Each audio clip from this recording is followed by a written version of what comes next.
It's a well-known adage and often been said that Chicago has the largest Polish population of any city outside Warsaw.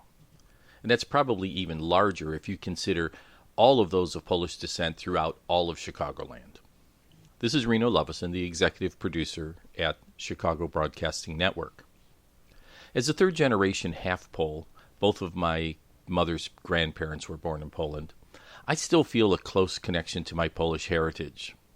This is further enhanced by the fact that my uncle Staś Radosz, my mother's brother, is the founder and executive director of the Polish Center for Discovery and Learning in Chicopee, Massachusetts. The tug of my Polish roots is what brings me to Taste of Polonia year after year. The mega event held at the Copernicus Center on Milwaukee Avenue in the Jefferson Park neighborhood of Chicago is an annual ritual gathering of the area's Polish diaspora. We struck up a conversation with three different groups of people who happened to be from Geneva, Illinois, Roselle, and Crystal Lake.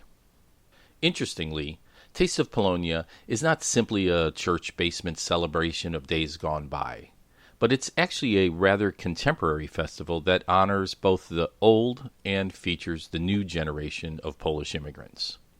After enjoying our Polish plate at the standing room only dining tent, we wandered inside to cool down and see what was happening. About 1,500 people filled the sizable former movie palace to see and listen to Andrzej Rosiewicz, a 74-year-old singer who is apparently a kind of vaudeville entertainer accompanied by a canned soundtrack. It was all Polish language, so not quite sure what the fuss was, except to say that he packed the place and people laughed from time to time.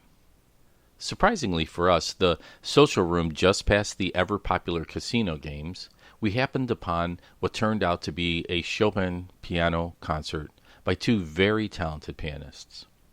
They were there to help promote what I concluded to be a newly released Polish-language indie cinema costume drama, a short episode in the life of Maria Curie. Pianist Pawel Checinski, who was born in Poland and is a well-known teacher and professor of music in Chicago, evidently performed much of the music track for the film. He was on hand to perform several Chopin pieces at the conclusion of the film's presentation. I can't say much more about the film as it wasn't subtitled, and the presenters provided no translation of the introduction for the benefit of us non-Polish language speakers in the audience. It's perhaps one of the drawbacks of Taste of Polonia in recent years. I don't suggest that they do their programs in English, but rather just translate enough to give the rest of us a glimpse into what's happening so that we can have an idea of what's going on.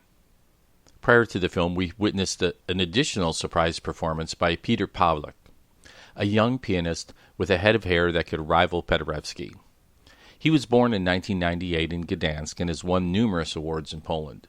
His fabulous technique and passionate musicality provided an interesting contrast to that of the master Checinski. The juxtaposition between the agile, youthful exuberance of Pawlak compared with the powerful but compact technique of the maestro was a delight to see and hear. It was an unexpected treat to hear these two piano masters together. Incidentally, I had heard they had never met before. Shame on the organizers of the Taste of Polonia, though, for not giving these two exceptional musicians a more prominent venue and better piano, in spite of which they delivered outstanding musical performances to the handful of appreciative attendees. Later on in the theater, we sat in on a screening of the Fourth Partition. This is a documentary about the life and contributions of Polish Americans from about 1865 through World War II, told largely and perhaps appropriately from a Chicago point of view. After all, Chicago is arguably the capital of Poland in America. The remainder of Taste of Polonia is much like the rest of many Chicago summer street fairs, including the obligatory appearance of local politicians. We got a quick photo of Illinois Governor Rauner at the VIP entrance. It is, after all, an election year. As with other ethnic fairs, the food is good, though not exceptional. But of course, that's not the point. The point is to literally get a taste of Polonia. If you want to enjoy a comfortable Polish meal, visit one of the many Polish restaurants in Chicago. In fact, I recently wrote a review about Staropolska on Milwaukee Avenue, which you can find online.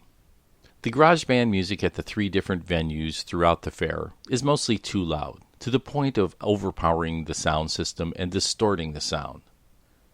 Later in the evening, though, they had a nice performance by Gentlemen of Leisure, a very credible R&B cover band.